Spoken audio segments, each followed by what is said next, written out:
Hey guys, it's Into the Stars, and March 29th of 2014 will mark the 100-year anniversary of the first archaeological expedition to Easter Island. I found this site that has actual slides from that era of when this archaeological dig took place, and what I found was quite interesting. The very first image caught my eye of this image on the right. I'm going to blow this up in a second and compare it to some other images that we have of the Anunnaki. Now, nowhere are you going to see that the Anunnaki are related in any way to Easter Island, but I've done a side-by-side comparison to some of the images, and that particular idol that has been carved on the first archaeological dig does in fact look exactly like an Anunnaki. Let's take a look at some other things though about Easter Island before we get into that.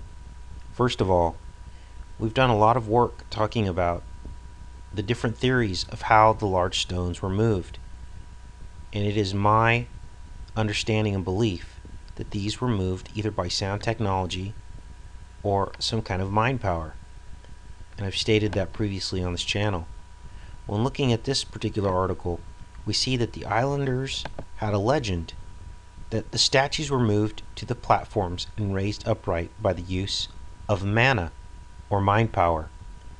Either the god, make, or priests or chiefs commanded them to walk or to float through the air, and according to one legend, use was made of a finely crafted stone sphere, 75 centimeters in diameter, called the Te Pito Kura, the golden navel, or the navel of light, to focus the mana.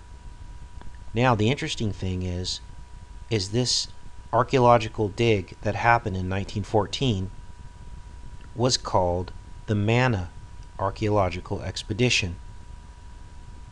Now they may have known this already from some of the theories that had gone around, because there were actually other expeditions of different types to Easter Island in the 17 and 1800s.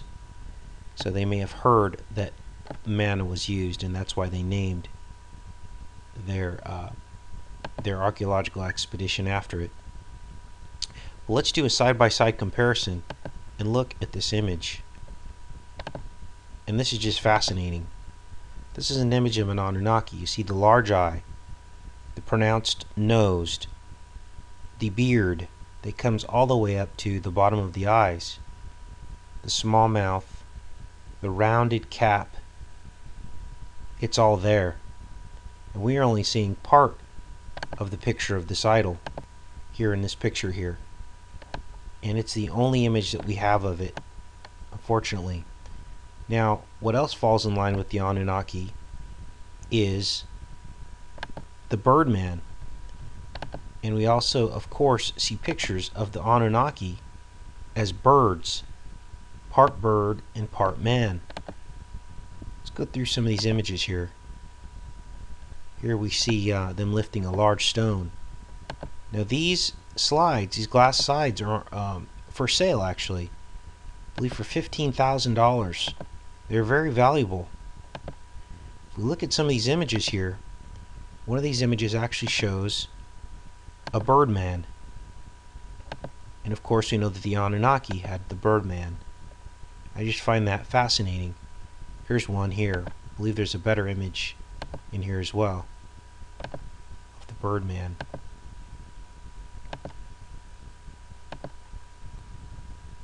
Here's one here.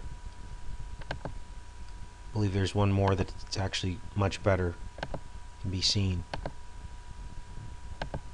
They actually show half-carved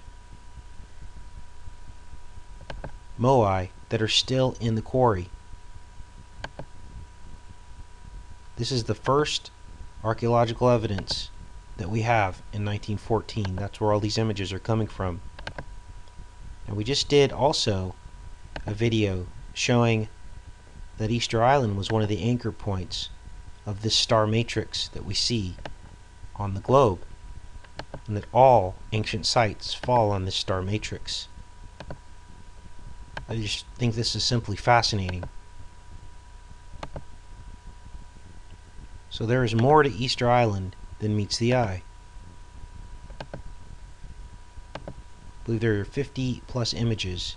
Here's a cryptic image here. I don't know if they're lighting a fire around it or to have it lit for a dig that they're doing to excavate that particular Moai statue.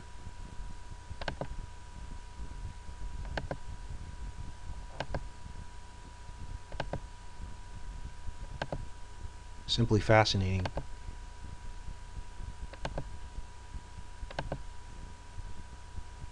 Here is a very good picture of the Birdman. You can see his head here, hands, and a man's body. Anyways, you guys, we're still on our journey for truth with Easter Island. Let's see where it takes us. Take care and be safe, you guys.